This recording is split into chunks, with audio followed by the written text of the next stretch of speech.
Welcome everybody to episode 295 of the effing title. I am Big Husky, and today I'm joined by co-host Rob. This is off topic, but I do think it's funny that you tell me before this not to swear, and the show is called the effing title. Yeah, I know. Well, see, that isn't a swear because it's FN. Quite ironic, though. Yeah, it is quite ironic. Good morning, dude.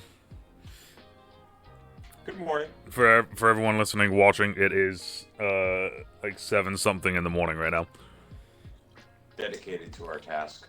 Dedicated right to it. So we're gonna get the UFL kicks off tomorrow because this is uploading on Thursday. So tomorrow, the UFL is officially kicking off.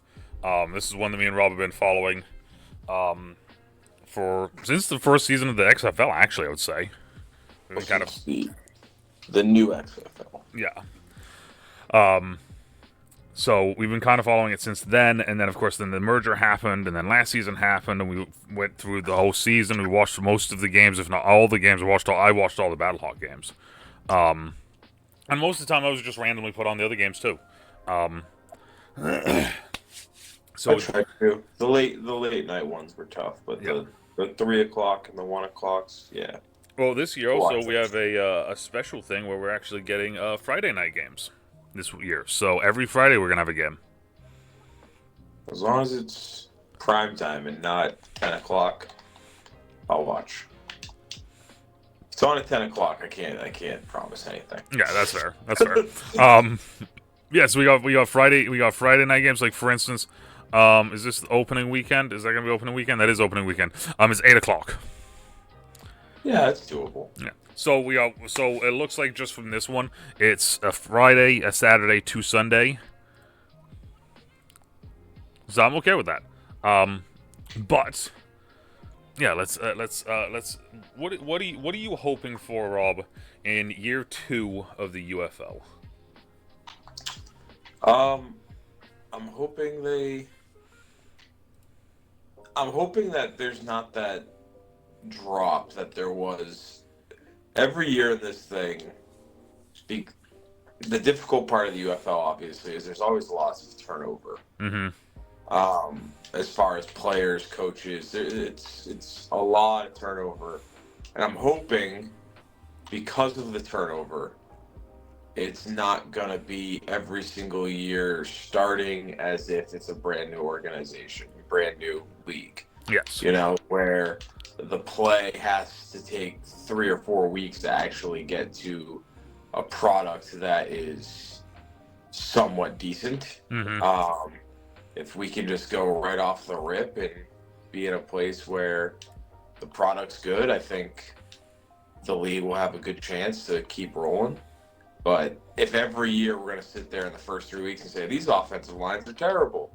Yeah. QBs have no time to throw the ball. It's like, all right, well, then we have to address something and look at it. So I think this is a good way for them this is a good year to kind of place a barometer of, do they maybe have to start earlier to get these people more ramped up for games, or is it something where they just need to get better players? Like, see what it looks like in that sense. But I'm excited to see that kind of test and interested to see how it goes too. Yeah, I mean that's one thing we've always talked about is like we love the spring leagues because spring leagues are newer faces. There's sometimes we find some players that we've never seen or never heard of before or we used to know. Like Hakeem Butler has always been a big one for me. AJ McCarron was a big one. We get the spring league king in Louis Perez always showing up and doing his thing. Yeah, I mean, I don't think there's not much of a. Obviously, they're not NFL players, right? They're more practice squad type players. Mm-hmm. But from a skill position standpoint, and even a mid standpoint, these are still some of the better college football players that were out there, right? I mean, they were stars on their teams. They just probably weren't on big name teams. And where this league usually struggles, especially early on, is in the trenches because these guys have been playing together for 2 weeks. Yeah, exactly. They don't. It's not the NFL, guys. They don't have they don't have 3 weeks of training camp, 4 preseason games. They have 2 weeks, and then they play a game that matters. Like it's difficult, and it's essentially what it's been is the beginning of the season is essentially watching a preseason game, and it can be difficult to watch. But by the end of the year, the product's really good. Yep. But can't keep having that platform when if you don't have people to watch it at the end of the year, you're not going to get to the end of the year. Yeah, So, it's one of those things where as well it's tough with these leagues where you get these new teams, and that's exactly it. It's a new team. So like I've had some friends and people that I know that have done the whole, hey, well, why would I want to start watching the UFL? And it's like, well, it's football. You say you miss football. Here's football. Watch the football. And their immediate response, and it's the same thing every time, but then I have to find a new team, and then I got to follow that team, and then I got to figure out that. And that's always going to be the difficult part with this as well, is just trying to get people to buy into a new team for a league that we've seen in the past doesn't always last. yeah, it can be difficult for sure. But I think if this league can stay around for honestly like another year, I think you'll start seeing more fans start hopping over and being like, yeah. Well, this is going to be. It's around. This is going to be. This is year 3 for the XFL side of it, and this is year 4 for the USFL side of it. So, year 4, but there was a year off. Yeah. So it's really year 3. So it's year 3 for both. Really, year 3 for both of them, right? Yes, year 3 for both of them, but as the United Football League, it's year 2. Year 2. Yeah.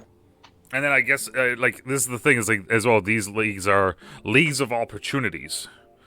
But the interesting thing, though, that we found out this year is it's not just league of opportunities for the players. Bringing us to head coach Reggie Barlow of the DC Defenders. Yeah. It's interesting because, I mean, it makes sense. It is a league where, and he's not the only one. He's just the first head coach. Yeah, right? He's the first head. You see the coordinator. Like, who was the coordinator for? Was it the Brahmas? He ended up leaving. I believe, may have been 2 years ago. I mean, he ended up going to a college gig. Like, yeah, it is a good springboard for some of these the younger coaches that are in this league to kind of move up in the college world. And it's a good way for the names that we know that are coaches to stay relevant, stay around, and maybe get on with an NFL team after. So, I know people like Wade Phillips being there, Bob Stoops. There's another big name head coach I'm forgetting right now, but they're having these big name coaches is always fun. I mean, didn't they have Hines Ward one year? Yeah, Hines Ward. Yep, Hines Ward was the Brahmas coach for a season.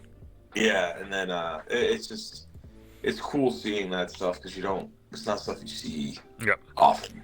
And it's, again, like that guy, Hines Ward had never coached before, and all of a sudden he's the head coach of a football team. It's like, this is interesting. We'll see how this goes. Yeah. And can players run organizations? Like, exactly. It's always fun to see that stuff. And I think it is, people don't look at it as a springboard. And then they'll see where Reggie Barlow went. They'll be like, oh, is it really a springboard? It's like, it is, because, again, this is a developmental league. It's not college football. Exactly. This just went from the developmental summer league to him now running a program. Because let's remember, folks, college football is no longer an amateur sport. Yep. It is now pretty much a semi-professional sport because every player is getting paid. So it is now not an amateur sport. So to go from a developmental league to an amateur sport, it's not going to be a direct correlation. So it was interesting to see him. Like, most of these guys that have left the UFL have not gone to be head coaches in college. True. It was interesting to see a head coach go to another head coaching position. It's like, that's actually probably beneficial for the league, but obviously not great for the DC Defenders when there's, a day before the season. Yeah, exactly. Yeah, yeah. So, There's like 3 days before the season. It's like, oh, by the way, guys, deuces. Not the best of things there. But at the same time, hope he does well at, I think it is Tennessee State. I was just looking at it here a second ago, but I don't want to mess that up and not say is the it right Tennessee thing. State or Tennessee Tech? One of the two. Where was it? I was literally Both of just. them, they're both 1AA schools, so Let's see here. It is, TSU. Tennessee State. Yeah, Yeah. Tennessee State, yeah. And then the other one as well that we don't know a whole lot about, but Ken Wisenhunt from the Memphis Showboats. He is stepping down due to personal reasons. Yeah. It's tougher with the older coaches for Mm-hmm. sure. The ones that that could be for a number of different things. Like Exactly. it could be health, could be anything like that. So And then hopefully everything's good there. And then the final thing before we start touching on some of the teams and just looking at some of the very basic things, we're not going to go too in depth with a lot of stuff. We're just going to kind of hit you guys with this, then you guys kind of have an idea of teams and such. But the other one is there's the whole player contract aspect that's going on right now, which has been going on for a couple weeks now. And when I say weeks, I mean like months, unfortunately. Apparently, Nakua, Kai Nakua, the safety for the Panthers, he's the older brother of Puka Nakua. He said Wednesday that guys are kind of getting upset and feeling a little bit disrespected throughout this process. It's been tough negotiating with them and trying to figure out where the middle ground is. And I mean, we've been talking for months, and it just doesn't seem like they're budging towards the guys that are making this league happen. Yeah, it's difficult. I mean, obviously we saw the alarming news when there were players that pretty much said they were leaving the UFL just because the contracts don't really protect them. You know, Mm-hmm. it doesn't. It's a developmental league, and they're trying to get noticed. But if they get hurt, they have to pay their bill. You know, and they're not making a lot of money in this league, but. So it's difficult because that's a bad look for the UFL, but at the same time, you have to look at it as none of these leagues have really lasted, Yeah. and there's numerous reasons for it. But the biggest reason is always financially. Mm-hmm. And if you're going to take care of the players with their contracts, how is the financial piece going to work? If I remember correctly, I think it was the AFL, the league that pretty much COVID ended up shutting down. Oh, yeah.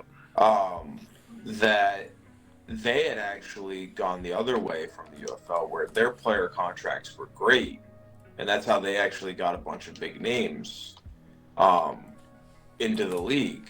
But obviously, they lost a lot. They weren't making money, and in year two, COVID happened, so that folded. But it's a difficult balance for sure, and I think it's something that the UFL has to really dive into this year because, like we talked about, if you want this league to be a thing, then you need to somehow be able to convince players that are not quite NFL players, but they're good enough and upcoming enough where they could potentially be practice squad players.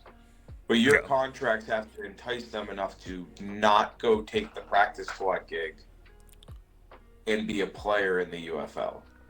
Yeah, because like for instance, you know, like if I do remember correctly, was he our MVP last year?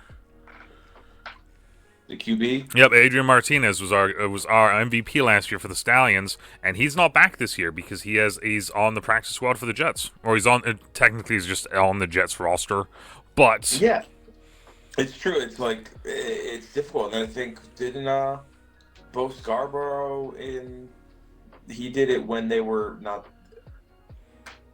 What is the XFL, and then it was the other one, the AAF. No. What's the USFL. The USFL. Yeah. He was the MVP of the USFL and then wasn't back the next year, and then ended up coming back when they merged. Mm-hmm. But it's like, I mean, you can't. if you're trying to build this league, you can't lose your MVP. Yeah, But I mean it's one of those things. at least you can't lose him to a practice squad. If he gets signed by a team in the NFL, it's actually great for your league. Hey, this is a future next guy, but he's leaving and then you're not seeing him play in the NFL. That's really tough for a league. Like, what do you market? Hey, look, our MVP still isn't good enough to be on the active roster for the NFL. It's like, all right, well, what are we actually selling here? Yeah. So I mean, him, and then I guess the other one. I'm not really seeing it though right now, which is weird. Chase Garbers was another one that was kind of a nice surprise quarterback that just showed up out of nowhere for the San Antonio Brahmas last season until he got hurt. He was killing it. Like, me and Rob both kind of like, who is this kid? Like, what? And it looks like I can't see, looks like he just doesn't even play football anymore. So I mean, there's a chance again. He got injured, and with their contracts, who knows? Exactly. Like, I'm trying to. Who knows what that bill looked like? You may have had to go get a real job. You know, like, it's not an easy life for players that are in this developmental league. Exactly. And unfortunately, the only way for them to probably get treated better is to get more butts and seats. But it's hard to get butts and seats without the player. Exactly, like right. 22 of you need one to help the other, but I mean which one's coming first? I mean, that's the unfortunate thing, because like I got the attendance right here, just quick. Attendance average was, and you can see there's a massive drop off. The Battlehawks are at 33K average. Then the Brahmas and the DC Defenders are both at 14K. Stallions are at 10K, and then all the rest of them is 9,867. I mean, if you do the total for the Memphis Showboats last season was it would have placed as the second. It would have been the second most attendance in one weekend in St. Louis. And it's one of those things, it's like, how do we get those numbers up? It's really tough. I mean, just think of an NFL team, right? Mm-hmm. Every year you start packed, but by the end of the year, your team stinks. Mm-hmm. They're terrible. They're probably going to be a number one pick. You see NFL stands that aren't filled up. Yeah, exactly. Now we're trying to sit here and say, if your team stinks in the UFL, like, why would people go to it? Right, and then there's this aspect as well, because like, I'm looking at it here, and it's like the Brahmas, like, just how wildly, some of these drop. Brahmas, 12K, 7K, 14K, 10K, 7K. Like, it's just a boom, boom, boom, boom, boom, boom. And I think they've done a better job this year of marketing the league, so the league is at least out there and people have been seeing it. Like, didn't they were showing ads during the playoffs, I'm pretty sure, right? Yeah, so, like, that's going to be massive, because last year we really didn't get that. Last year was just kind of like, hey, here's the league, because I remember telling Rob, like, hey, you want to do a quick episode on this? And I'm pretty sure Rob's response was, wait, that's coming up now? like that sort of thing. It's true, but honestly, since the NFL playoffs, I have not seen any ads. Yes. So it's kind of the same surprise. Like, you told me season's a week away, and I was like, what? Yeah, exactly. It's the same thing. Like, the only people we're marketing to is the people, football people, and it's like, well, what are we doing if there's no football on? You're just not marketing it, like. Yeah, it's the challenge. Is I feel like they should be trying to market this to anybody that likes sports, and they're just not doing that right now. So we'll see. So we're gonna go into hitting a little bit team by team now, just so you guys get a little bit of an idea of different things that are happening, who the people are, and why not? Let's start off with our reigning champions, right? The Birmingham Stallions. Reigning. Defending. Undisputed. Back to back. Well, technically, yeah. I mean, honestly, yeah. If we're going back to the USFL, like, I mean, might as well at this point, right? Like, they won both of those, and now they won this one. Like, now again, this is now going to be year 3 for them of replacing their MVP. Yes. However, though, a little bit of an easier time doing that this year, because they got their old MVP back, or one of their old guys Yes. back. Alex McGaw's back. Yes. So their quarterback room is interesting. So I'm assuming Alex is going to be the starter. I would assume. However, they have Alex McGaw, they have Case Cookus, and they have Matt Corral. Matt Corral. That's their three QBs. Like I said, I will tell people quick, if you don't know. Again, I don't know many of the players. That's going to be Colin filling people in with who's on the rosters. Mm-hmm. I will give you a brief synopsis of what they do. The Stallions are an old school, we're going to run it down your throat football team. And I say old school, they still score like 40 points a game. Yes. They are, if you want physicality, the Stallions are the team to follow, a team to watch. They will always be physical. And I believe it is Skip Holtz is the head coach, right? Yep. Skip Holtz, Lou Holtz's kid. Yep. So big coaching name. They win a lot. They've won consistently, and they have had the last 3 MVPs. So yeah, it's they're a good team. If you were brand new to this and you want to watch a winner, this is a good team to follow. If you like old school football, this is a good team to follow.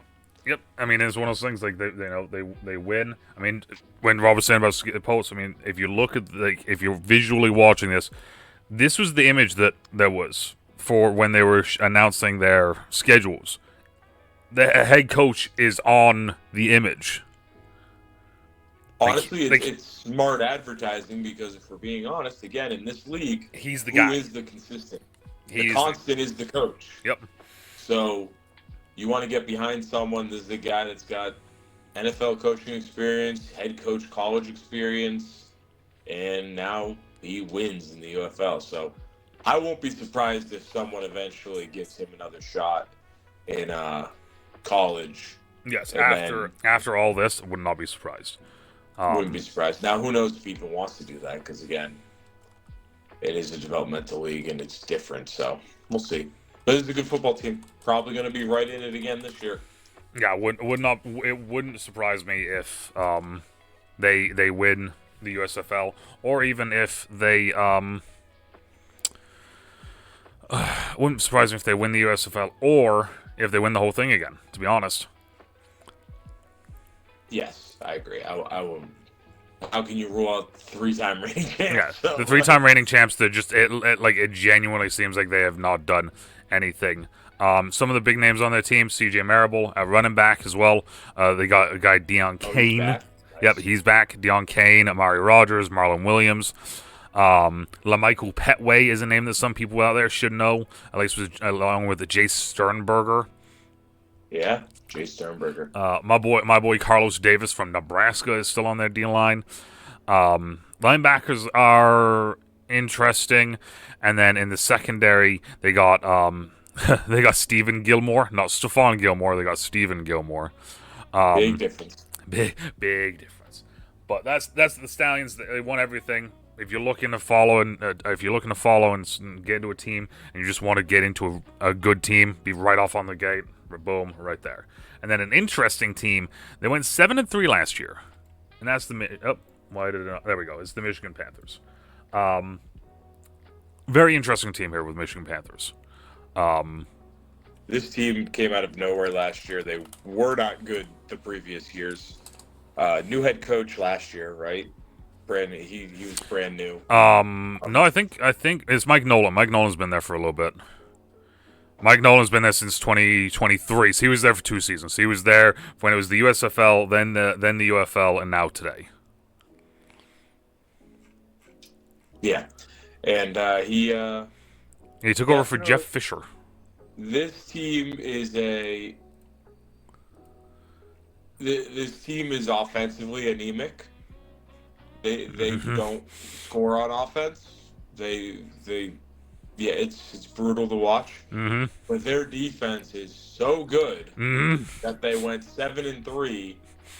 And if I remember correctly, they're the only team that beat the Stallions last year. They beat them in the regular season and then couldn't beat them in playoffs, if I remember correctly. If they didn't beat them, it was really close, something like that. Like they were the Yeah. only So team the only team that competed with them.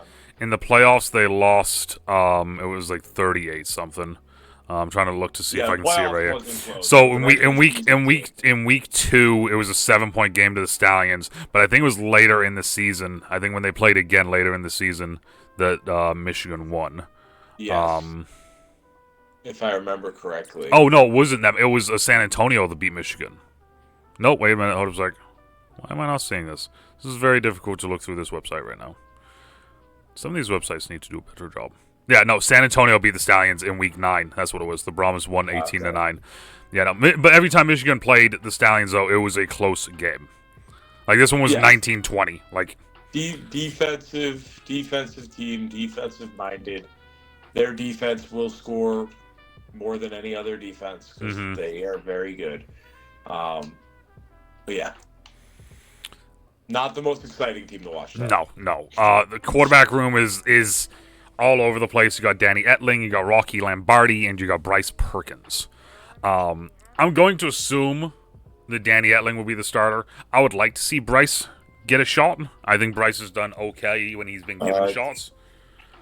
I think Bryce played for him last year. And played a little bit. I was gonna say I think all of them played at some point, but yeah, I do too. I mean, with that offense, they were pretty bad. I mean, they have Devin Ross, the receiver. They have Marcus Sims, Jalen Moore, Samson Nakua, who is also related to the other Nakuas that we have talked about so far today. So they have weapons, they have things. The running backs, they have Matthew Colburn II, who used to be my power back when I did 65 and under franchises for Madden. Just a slow boy. Adonis Alexander, Kai Nakua on defense for the DBs. Two of the standouts, linebacker in Frank Ginda and Noah Dawkins. And then on the D-line, they have arguably... Oh, that's O-line. That's so weird.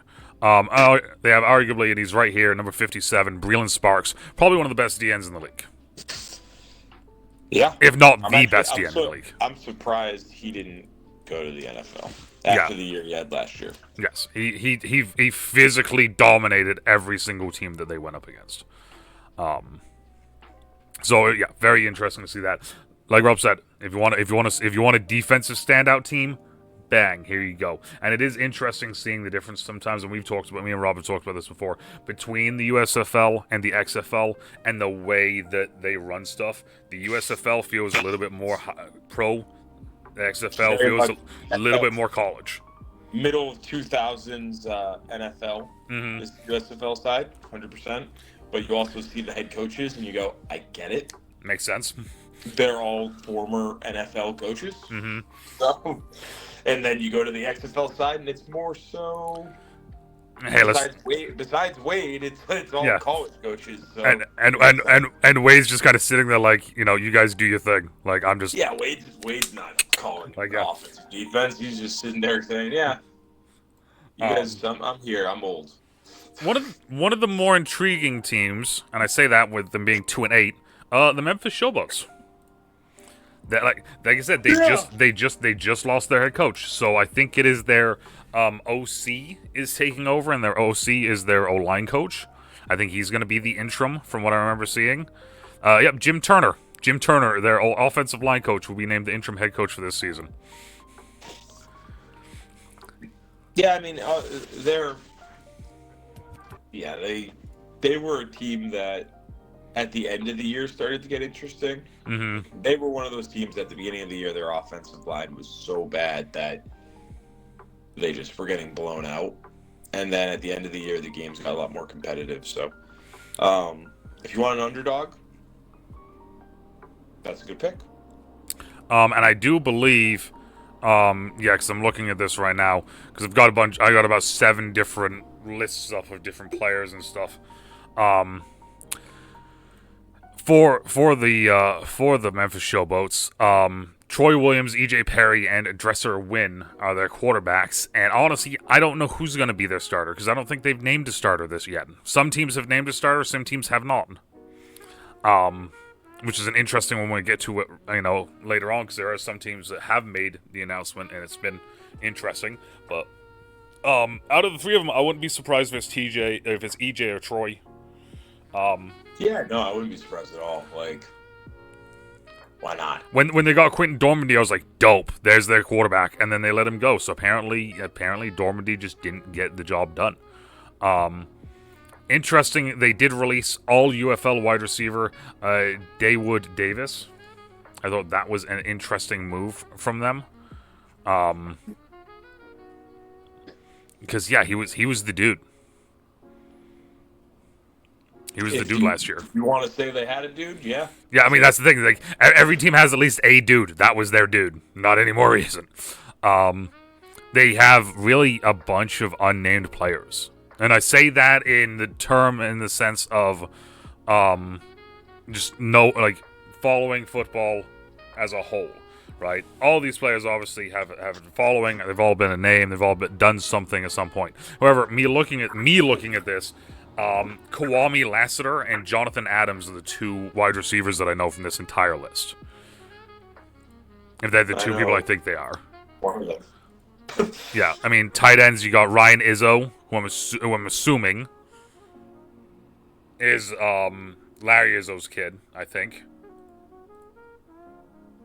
I don't think it's a kid, but yeah, you know what I mean. I was like, yeah, I think they're related, but I don't think it's his kid. Because Larry is not that old. Boogie Roberts, PJ Hill on the D line, Obi Melifonwu, it's that linebacker. Oh wow! Yeah, Obi's on here. Wow, he's fallen. Cameron Dantzler is also on here, but I think Cameron Dantzler may have gotten cut, actually, now that I said that one out loud. Yeah, no, this is an interesting team that I, like, because Ken wasn't there for the first coach. The first coach was, the dude, the OC that was at, Pittsburgh. Oh, no, it was John D. Filippiano. That's who it was. The team was atrocious last year. Didn't look like they had anything. Didn't look like they had anything. Didn't know they knew how to play football. They got told what football was by a person and tried to imitate it. That's what it seemed like to begin with. And as the season went on, it kind of got a little bit better. Ken Wisenhunt comes in. It's like, cool. They got their dude. Let's go. And now that he's gone the week before everything starts, it's going to be very interesting to see how this all plays out now. But this is like a legacy team. The Memphis Showboats are a legacy team. So, yeah, you'd wish they'd be better. Mm-hmm. Unfortunately, yes. And then the final team of the USFL side is the Houston Roughnecks. Still weird to think about that because you look at them and all I think of is when they were with the XFL. But they went 1-9 last year. Yeah, there's not much to talk about. They're terrible. Yeah, this was a rough one to watch. Their coach is back. I did not watch them. Did you say I did not watch them? Is that what you just said? I did not watch them. I'm not watching. Yeah. Their coach is back. They went 1-9. There was some games that were really close, and that's the weirdest thing is like they just could never. First game, 6-point loss. Second game, 5-point loss. Third game, 14-point loss. Let's see here. Where's the other loss? That's an 8-point win over Arlington Renegades. That was their one win. And then they got blown out by the Stallions. Then they got blown out by the Battlehawks. Then they had a 3-point game against the Brahmas. So it was one of those things like it's just a very weird 5-point game against the Brahmas. Oh no, that's not them. That's a 7-point game against the Stallions. Like it was a very weird watching them because it was just every game was close, and then just out of nowhere, they would just get blown out 2 weeks in a row. And then a couple close games, be blown out again. Their quarterback room is... I'm trying to think of the right word to use here, Rob. It's Anthony Brown, Nolan Henderson, and Jalen McClendon. Yeah, I mean, if Anthony Brown doesn't win that job, then... I don't know what to tell you. The dude played snap. He started games in the NFL. Mm-hmm. If he doesn't win that job, then yeah, I don't know. That's the quarterback room. The running back room. Zaquandre White is on their team. wide receiver room, they got Kiki Chisholm. They got TJ Vasher, who was a high point for them. It seems like every team at least has that one receiver or like that one dude that kind of can, like, he's the dude, right? TJ Vasher is a name that we've been saying for the last couple years with spring leagues. And then they have Cam Sutton at tight end.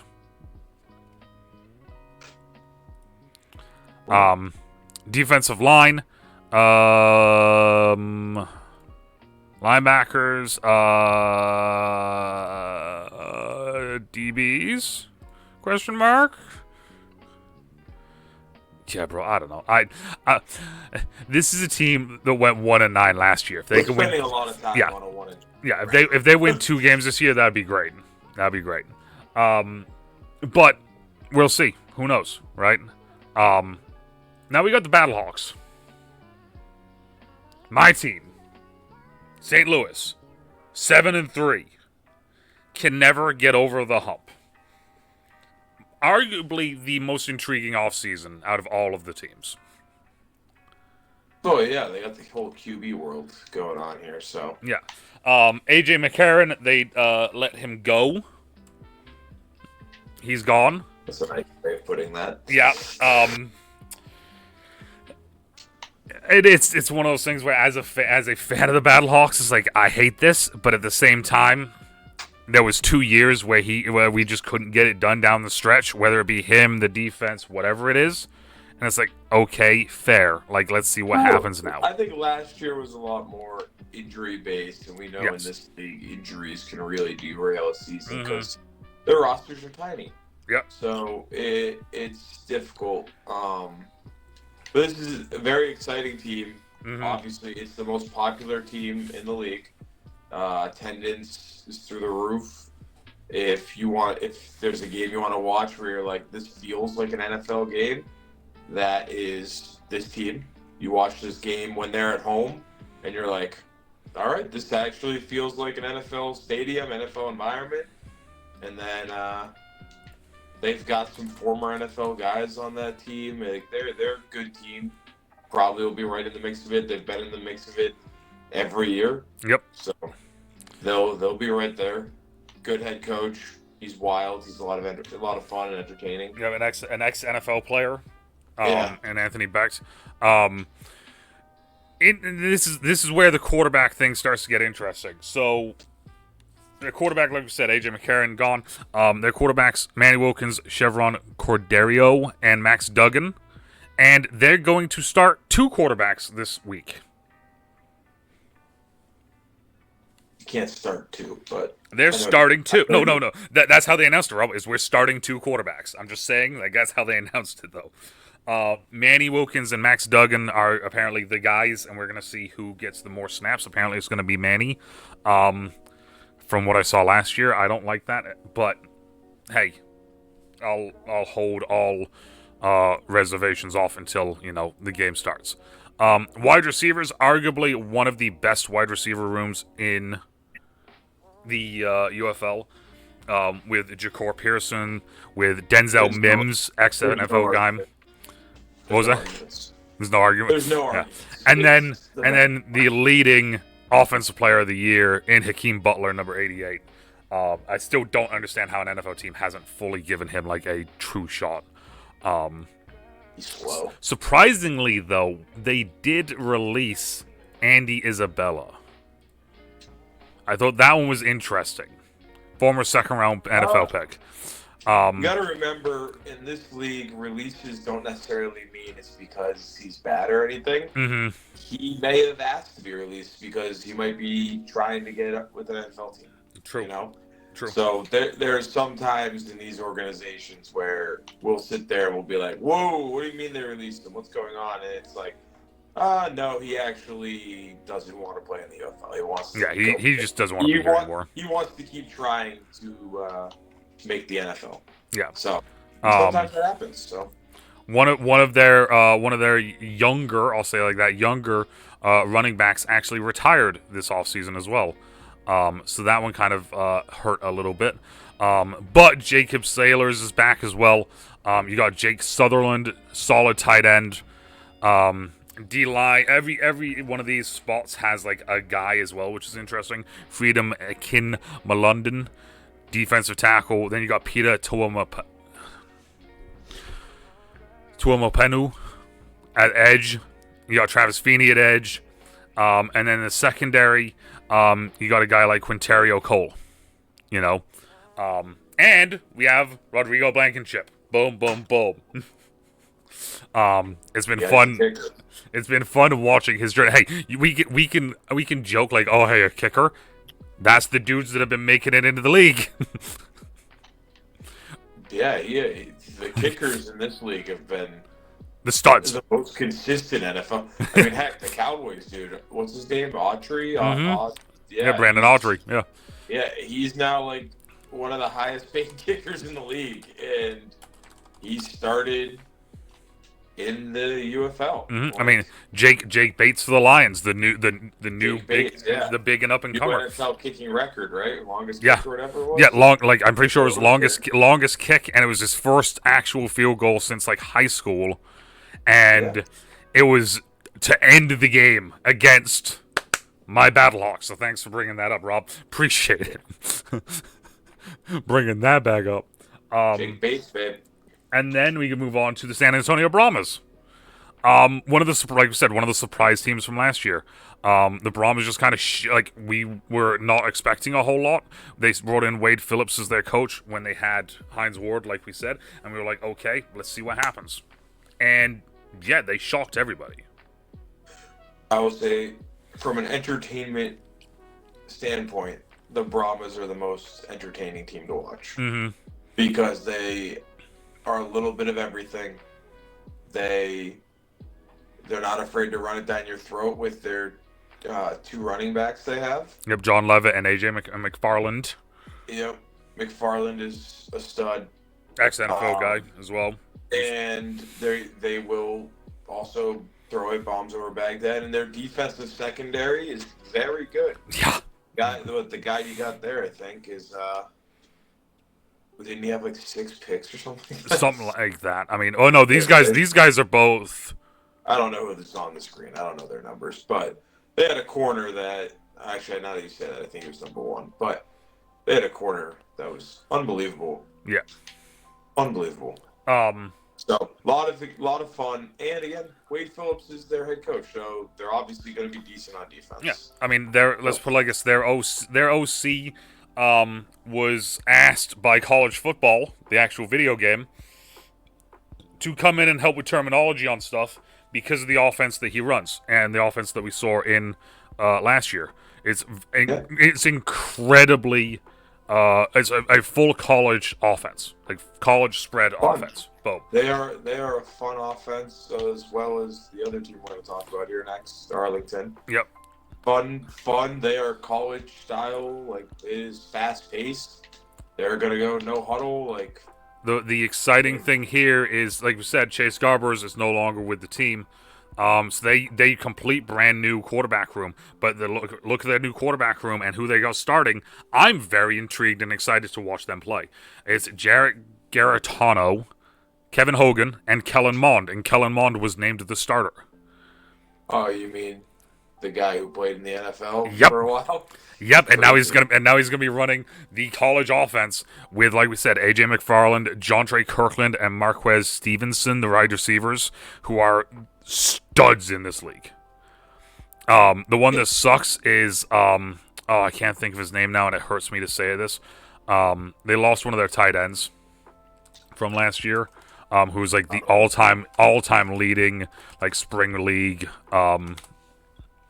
catcher. Yeah, catcher. Yeah. Yeah, I don't know. I don't know either. That's why I'm trying to just look real quick because, like I said, it's one of those ones where I knew him. He was one of my favorite players. But of course, every couple years, Cody Lattimore. They lost Cody Lattimore, the big boy from Indiana. And like Rob was saying, defense is solid, and I think number 11 there. I think that he might have a jersey number changed this year. because that is they have Tavante Beckett at linebacker and Jordan Williams, who flew all over the field last season, and they have ex-NFL player Greedy Williams in the secondary. Yeah, and they also have Donald De La Hoya, who is I gotta De La Hoya's kid? no, he's a YouTuber destroying. He's their kicker. He got hurt last year, and he's back. Yep, he's back. So yet again, another interesting one. And like Rob had said, we're going to move on to the next interesting team, which is we're not going to talk about the Arlington Renegades because this team was 4-6. The Renegades were worse than that, but this is the DC Defenders, who, like we said, Reggie Barlow is no longer the head coach. The head coach there is now their quarterbacks coach. Is taking over the interim spot, not their DC. Yeah, Shannon Harris. Yeah. It's gonna be there. This is the XFL's version. I mean, this is the XFL's version of the Stallions. They're gonna run it down your throat. Now they're a little different because they do it all from shotgun. Gun and pistol. Yeah, and they do the read option stuff and all that, but they're here to run the football, be physical. They usually have a running back that's gonna be up for the MVP conversation. So they're a fun team to watch because it's creative and they usually play with athletes at quarterback. Yep. So their issue has been in the past, it's been their outside guys haven't been consistent or great. Yeah. So they're not really able to throw the ball that much, and it's Bounty Gate DC is I'm blanking on his name, something Williams. Right, Greg Williams. Greg Williams. There you go. I was blanking on his name, but that is their DC, and he is the guy who plays man-to-man and blitzes every single snap. Yep. So if you want to see a defense that will blitz every single play, have fun. Yep. Another spring league stud quarterback here. We have Jordan Tomu. He's been around for the league for a while. This is his team. Boom. He's still there. He came back this year. This is the thing that sucks with this team last year, because last year was the first full year of the UFL. We were excited. We were talking about it. We were ready to see how things would go. And Abram Smith, their running back, stud running back, stud in the first year of the XFL, just destroyed everybody. Came out of nowhere and destroyed everyone in preseason. Tore his knee up, and yeah, I think it was his knee anyway. But he got hurt, and it was just kind of it really sucked. It sucked because you could see that the team identity it went from being like, hey, we know what we're gonna do, to, oh shit, what are we gonna do now? Yeah, we don't know what we're gonna do. Yeah.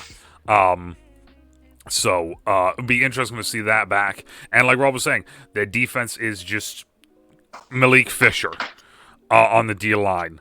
Linebackers are just all dudes you've heard of before once upon a time.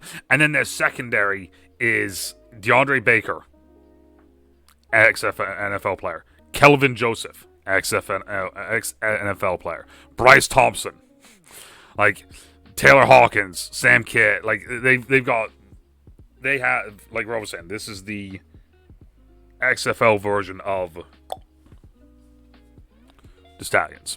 They're just going to run it at you, and their defense is just doing what they do. This is the most consistent team. Yeah, this is the most consistent team, but like we said, though, it's going to be interesting with Barlow leaving. And Barlow did announce at a press conference for TSU that he will, after the season, he will be bringing his Gucci with him. He will be bringing his OCs with him. Yeah, I believe that. But he did make sure to announce it is after the season. Expecting to see a bounce back year for these guys with Abram Smith being there.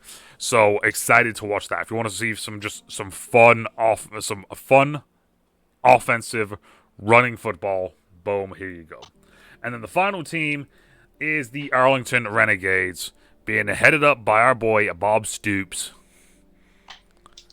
Not a great year last year, but the year before they were really fun. Mm-hmm. The year before, they won the whole thing. Yeah. Their team is strictly if the QB is good, they're good. Yes. That's it. Um, Done. their No. defense last year became very suspect at times, and that was a big issue with what had If happened. you want, But yeah, if you want to see the ball get thrown around, this is what yeah, this team does. this, They're an air raid team. They are going to throw it 50, 60 times a game. all of the time. And yeah, they have it's they fun. have like we said, they have the Spring League King. I think is that what his nickname is now? The Spring League King. He has a nickname for this, but yeah, he's the dude. Like I mean, you can say what it is. He like let's see here. So first stint was with the Rams, then, and I'll just go just pure Spring League stuff. Birmingham Iron, L.A. Wildcats, New York Guardians, the Spring League, Jersey Generals, Vipers, Renegades, back with the Renegades. It's impressive. Yeah, like it's impressive, and he's had success with all of these teams. He has played decently well with all of these teams, including last year, where even though they went 3-7, he had a 67% completion percentage, 18 touchdowns to 4 picks, and I can't see yardage for some reason. Oh, yards, 2,310 yards in 10 games. So It's pretty good. yeah, they're receiving. They have Kalen Ballage, who was a one of the big players for what was it? It was an Arizona State versus someone game. I want to say maybe in Texas Tech, where like it went into like 5 overtimes and it was like a 70-point game on each side. And I think Kalen Ballage had 7 touchdowns or something like that in that game. Pretty sure it's pronounced Balaj. Ballage. Let me know, Kalen. Yeah, no, then receivers, they got Tyler Vaughn, they got Deontay Burnett, Isaiah Winston, and L. Lingham. They got Sal Canelo, arguably the best tight end in the entire league. And then the defense is just a ton of names. Donald Payne, Jamari Summers, Jamal Carter, Willie Clark, Will Taylor III. Like, there are names that you've heard before in here, just doing their thing. And this is a team that, yet again, I hate to say it, and it might just be because I was an XFL guy before USFL guy. Yet again, looking for another bounce back season. Like, the Showboats and the Roughnecks, I feel like are just looking to do better. Where on this side of the bracket, it seems like the Battlehawks should be winning it. The Brahmas are going to be interesting to see what happens without their quarterback from last year. And then DC and Arlington should... The XFL side had a lot of injuries last year. So, at big spots, like running in this league, D-line, running backs, and QB, those are the spots that matter. And they pretty much got hit in all those spots. So, if you're getting hit there, it's not great. It's tough. Yeah. And like we've said before, we like parity. In the USFL, it was 9-1, 7-3, 2-8, 1-9. In the XFL, it was 7-3, 7-3, 4-6, 3-7. So there was a little bit more competition, a little bit more parity there with that. So overall, though, it looks like it's going to be another fantastic season. We'll be watching, we'll be talking about it while we do different things. We'll probably do a playoff when they get to the playoffs, the postseason. We'll probably do a little thing there as well. But yeah, that's it. It's gonna be a good season. It starts Friday night, and it starts with a hell of a first game with the Battlehawks taking on. The Battlehawks taking on. I just looked at this and I just closed all the links that I had. Literally, I just closed all of the links that I had. The Battlehawks taking on the Roughnecks. So we're going to see the best versus the worst, but we're going to see what happens with the Roughnecks and see if it is going to be what sort of season it's going to start off with straight off the rip. Big quarterback changes versus just big team changes. Out of all of the things, Rob, to end this up, out of all the things, what is going to be like your hot take or your thing to look for? I want to see if in the first 5 weeks what their attendance ratings look like. Is Okay. it better? Is it worse? 'Cause if it's worse, this league might not last very long. Yes. If it's better, we might have something. Mm-hmm. You know, and I'm not saying the whole season. I want to see the first 5 weeks because toward the end, it's always going to be better because you got the playoffs coming up, and everyone, even people who don't give a crap, will watch a playoff football game. So, just curious to see that part. Exactly. I want to. That's something that I want to see too. I would like to see more people just getting involved, like talking about it, getting a team, figuring out their team, sticking to their team, getting excited about it. And the other thing as well is like my big like thing. I would love to see, and this is gonna be the tough one. I'd love to see one of the skill position players or one of the defense players pop off to an extent that an NFL team gets him and he actually can do something with an NFL team massively. There are a bunch of players that have made it into the NFL and they do things every now and then, like get a sack, every couple weeks or get a couple touches here or there. I want a guy to dominate the league and then go to the NFL and do really well in the NFL. So it's one of those things where it's like a Jake Bates or a Brandon Audrey thing where they have to talk about them playing in the UFL. So we have those players where it's like now we have to talk about them playing in this. That's what I would like to see. Yeah, I agree completely. I think it would help both leagues, honestly. Tremendously. So that's it. That's the UFO 2025 preview. Just giving you guys a little tidbit, little something for the seasons coming up here on Friday. Very excited. Stay tuned. Watch in. Let us know who your favorite fan is, your favorite player is. For me, it's Hakeem Butler. I don't know who Rob's favorite player is. It is and will always be Bo Scarborough, even if he's not in the league. Yeah, see, I thought he was going to say that, but I wasn't sure. I thought you were going to name some random Seattle Sea Dragon player. Court Pearson is also a stud. But... Yeah. So that's that though. So let us know down in the comments down below. Favorite team, favorite player, what you think of the league. If you guys are excited for the league, who you think should be added to the league. We're not even going to hit on that one because that's a whole separate day. But yeah, as always, depending on where you are, I'm more than happy to even nice. Stay safe, and we'll talk to y'all later. Okay, bye. Bye.